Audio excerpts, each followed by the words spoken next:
મહેસાણામાં બહુચરાજી મંદિરના નવીનીકરણનું કામ પૂરજોશમાં ચાલી રહ્યું છે। ₹76 કરોડના ખર્ચે બહુચરાજી મંદિરનો કાયાકલ્પ કરવામાં આવી રહ્યો છે। બહુચરાજી મંદિરના પ્રથમ તબક્કાનું 60% કામ પૂર્ણ થઈ ચૂક્યું છે।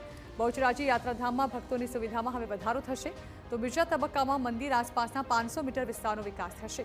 બહુચરાજીમાં યાત્રાળુઓ માટે હવે નવું યાત્રિક ભવન બનશે।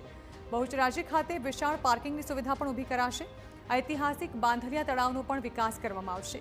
બાંધલિયા તળાવની આસપાસ બનશે સુંદર વોકવે। બહુચરાજી આવતા યાત્રાળુઓને અદ્યતન સુવિધાઓ મળશે। મંદિર વિકાસથી બહુચરાજી યાત્રાધામની ભવ્યતામાં વધારો થશે।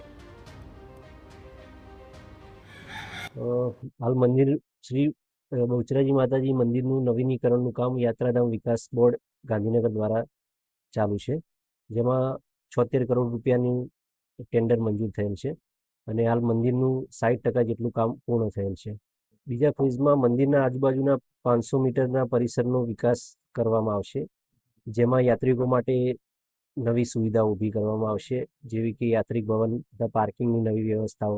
મંદિરની બાજુમાં આવેલ બાંધલિયા તળાવનો વિકાસ, ત્યાં વોકવે બનાવવા જેવી સગવડો ઊભી કરવામાં આવશે।